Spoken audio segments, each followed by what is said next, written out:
Our Biggest Story was a longitudinal and multimedia evaluation of the Big Local programme. At the end of the 10-year Our Biggest Story project, Peter Wells hosted a conversation with Rob McMillan and Mandy Wilson about the programme and in particular the skills and capabilities that are required for resident-led change.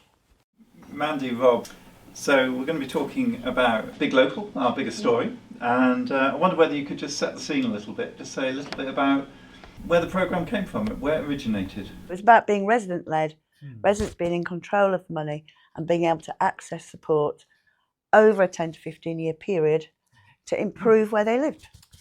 Our research project's called Our Biggest Story, and could you say a little bit about what it was trying to do, which areas? Our Biggest Story was designed to be a sort of a long-term, real-time evaluation, effectively, but also a creative one. It's a multimedia, longitudinal evaluation. The 15 areas that we chose, we wanted to make sure we had diversity in the 15 that we chose, reflecting the diversity of the 150 in the programme overall. Okay. So they're partly communities of different sizes in terms of population, also in terms of when they started the programme. Some started earlier, some started a little bit later.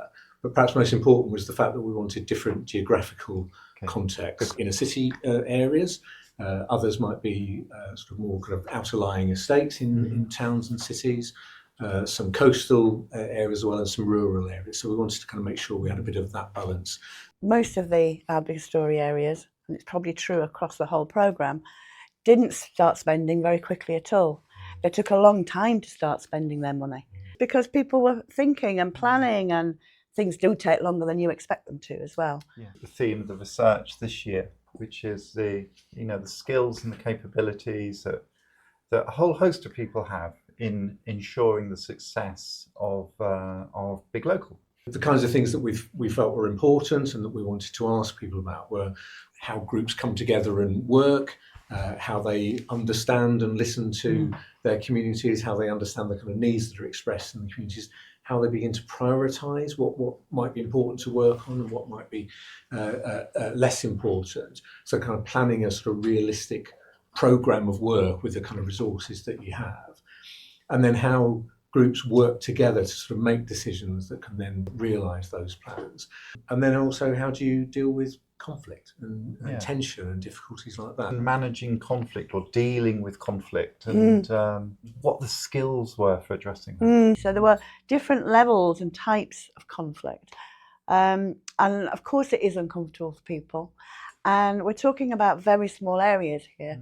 So you walk down the street and you're likely to bump into somebody who might have a very different perspective and viewpoint to yours, and might be the person posting on social media on a regular basis how you're not doing what you should be doing. You know, it's at a very personal level as well. People feel personally hurt by a lot of that conflict.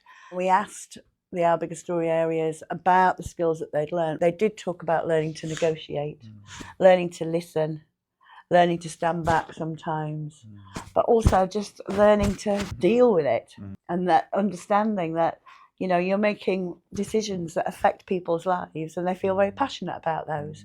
And so conflict erupts quite easily sometimes.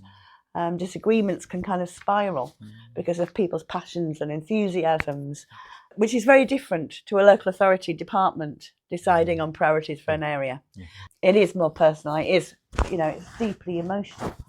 And therefore that's felt sense of accountability to your community, to your neighbours, for being involved in it, you know, really sort of matters. Yes. And I was struck by in one sort of partnership meeting that I was invited to attend and observe, some reflections from the partnership members about how they had changed in their tone and their manner of how they conduct their meetings.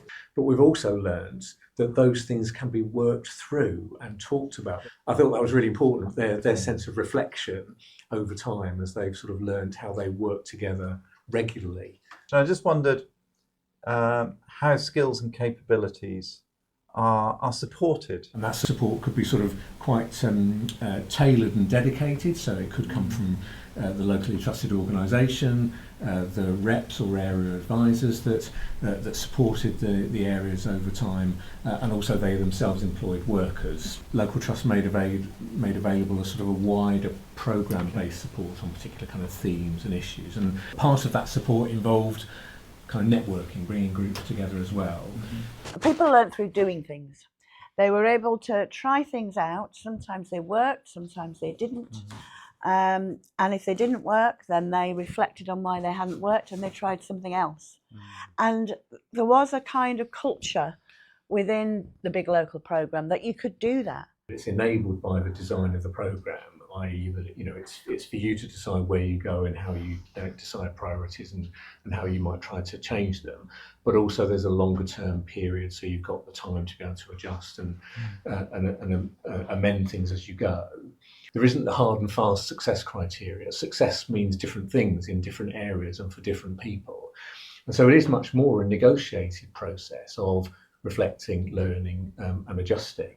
In any 10-year period, any 12-year period, perhaps this has been a period of an incredible amount of change. And that has implications for programmes, but especially has implications for people in communities. It's not just any old 10 or 12 years or 15 years. It really matters the kind of which years it was and what else was going on in the wider context. So it sort of starts in the sort of early years of sort of fairly heavy austerity going on in terms of the early 2010s. It really materially affected how the Big Local programme worked. And then you kind of move forward a little bit and you've suddenly got a pandemic going on and you've got a cost of living crisis that comes out of that. So the particular time period sort of matters in shaping how the areas sort of responded, what they were trying to do and some of the challenges that they faced. But it also affects, I think, the sense in which for groups of people that are involved in this, 15 years is a long time in anybody's lifetime. You've got to be very persistent to keep going for 15 years. It's a huge commitment, especially the amount of time that some residents put into Big Local. So people's motivations change over time, their living circumstances change over time, key people drop out but new people come in. We've talked quite a lot in our recent research about how people individually have built their confidence through involvement in Big Local, being taken seriously. And we've talked about how partnerships have built credibility as a body that can deliver and get things done. But I think it's also about the culture of confidence that you create in a community. That kind of collective self-belief that actually we can make a difference. We can direct what needs to happen. We can have some influence over that and we can make things happen ourselves. So I'm thinking about a couple of areas where they've created legacy bodies to take forward what was Big Local. They've already attracted lots of new funding from a whole variety of funders to support their future plans. They've learnt how to plan through Big Local. And so they've got a kind of focus and they're a bit more systematic than they would have been 15 years ago in how they're going to approach what it is they want to deliver over the next 10 years.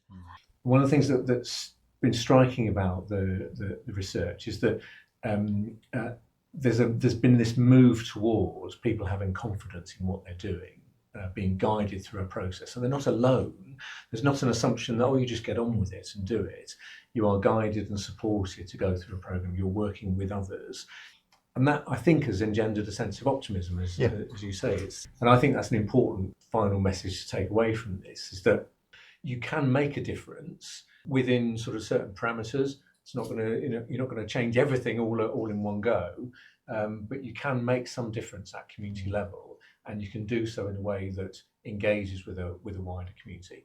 We are now 10, 12, 15 years on, and what's been achieved is amazing in a lot of places, and people now do feel more optimistic about what they can do beyond Big Local. So those organisations that have been set up to continue the Big Local ethos of resident-led change, they're optimistic about achieving that. They feel they can do it.